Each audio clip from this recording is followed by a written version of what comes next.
What's up lads, Josh here, and welcome back to another episode of FIFA 15 Ultimate Team Predictions. Hopefully you guys are still enjoying this. I'm going to try and get it out a bit more, because I've only uploaded three, this is the third episode so far, but it's only been in like 6 days, so I feel like I'm sort of slacking a bit, so I'm going to try and get at least one out a day from now on. But if you guys are looking to buy some coins, some very, very cheap coins at that, they've gone down a lot in price. They are now £4 per 100k on the Xbox and £5 on the PlayStation. Use the code JG94 to get an additional 5% off as well. Fully automated service, you can get coins within like 5-10 seconds. But apart from that, the top comment on the last video to see the 5 players that was actually going to be in this episode is going to show up right now, and obviously the players I'm about to go cover now. So let's get straight into this episode and let's go cover those 5 players that guy wants me to do. Alrighty then guys, first player we're going to talk about is actually going to be Raheem Sterling. We're going to give the 81 rated overall card, and he's on the right wing. He actually did start FIFA 14 with a 76 rated left wing card, so he's obviously been upgraded quite a lot since, hopefully since FIFA 14 and FIFA 15, because he has shone this season. He's not, had the best of stats for Liverpool this season. He has played 26 games, 9 goals and 5 assists. It's obviously not as good as what we've been looking at for other players in this series, but no doubt that he's actually helped Liverpool finish second this season. He's played absolutely phenomenal, out of his skin. He has played really, really well, and for England as well. He's been playing awesome in the World Cup. Unfortunately, not too well, because we're actually out of the World Cup with a game to go, so that sucks. But anyway, moving on, we're going to give him a +0 pace, +6 shooting. I would like to give him 70 shooting, but yeah, wingers on FIFA, wingers in FIFA in general tend to get just under 70 shooting. I'm not sure why, but that seems to be a common theme. If you look down the wingers, you will actually see that. +3 passing, +2 dribbling, +0 defending, and +0 heading for Raheem Sterling. Alrighty guys, moving on, we're going to be talking about Yaya Toure, and that is his card on the right for FIFA 15 is my prediction. Now, obviously, we are seeing a lot of upgrades immediately, but Yaya Toure has had an absolutely insane season for a centre mid or a central defensive. He sort of just plays anywhere. He can play cam as well. He could probably play striker. He's that good. He's scored that many goals this season as well. He deserves at least an 88 rated card in my opinion. But I'm going to give him the 88 rated card and the centre mid, and I'm going to increase his pace by 3, shooting by 8. Now that is a lot to increase by, but for the amount of goals he scored, I do genuinely believe that he deserves it. +2 passing, +1 dribbling, +1 defending, and +1 heading.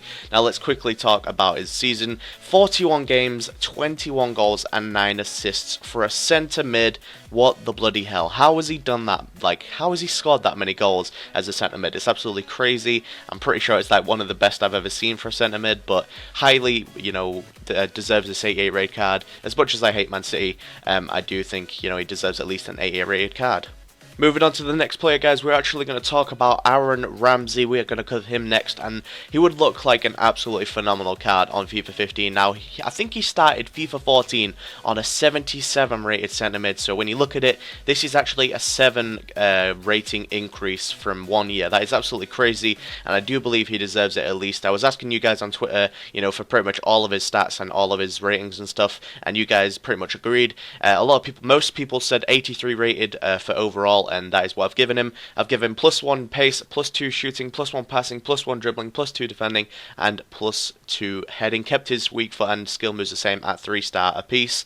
And for his stats this season, he actually played 25 games, 12 goals, and 9 assists for, once again, another centre mid / central defensive / centre attacking.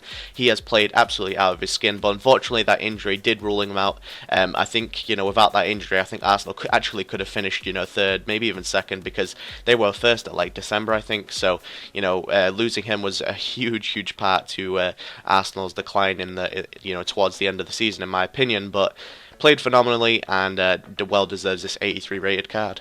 Second to last player we're going to talk about, guys, is actually going to be Oscar. Now, of course, he actually did start FIFA 14 with a 82 rated card. Then he got upgraded, and in January, I think, this was January upgrades batch, the first one they actually came out, and he did actually get upgraded by quite a lot. He got upgraded by 2, but unfortunately for me, I'm going to keep him the same as what FIFA 14 have upgraded him to.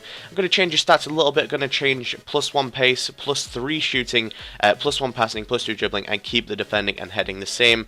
Now, Oscar, you know, I think he's playing really well for Brazil at the moment. I think he's scored one, and that was actually quite a nice goal at it. But for Chelsea, he played 33 games, 9 goals, 7 assists. Very similar to, of course, Sterling, not having the best in terms of stats, but, you know, you definitely notice him on the field, you know, constantly there, constantly scoring awesome goals whenever he does score. But well worthy of his upgrade from, you know, the original 82 rated card. But I'm not going to upgrade him anymore. But 84 rated, you know, he still looks like an absolutely incredible card. Keeping his weak foot and skill moves the same as well at 3-star and 4-star. And finally, guys, we are going to talk about Daniel Sturridge. Now, look at that card on the right. How incredible does that look? I'm going to give him, you know, the no pace increase because I do feel that is what he's, you know, rightfully at 90 pace. +3 shooting. I was tempted to go for even more, but I didn't want to go, you know, crazy on these stats.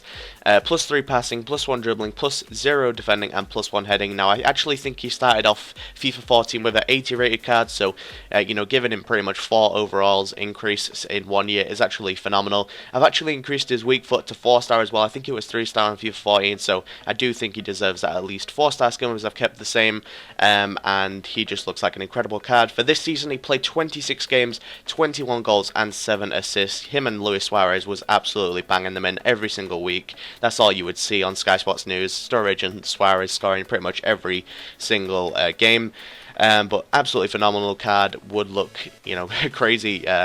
You know, I think this would be like one of the most OP cards again, because he is pretty good on FIFA 14, and I can imagine he would be godly on FIFA 15 as well. Anyways, guys, that has been the end of the episode. Thank you guys for watching FIFA 15 Ultimate Team Predictions Episode 3. You guys, you know, seem to be really enjoying this series, so I'm going to keep going. But basically, what you got to do is just comment down below 5 players that you would like me to predict next, and hopefully you can star in the next episode, like the guy in this episode did. But apart from that, guys, thank you guys for watching.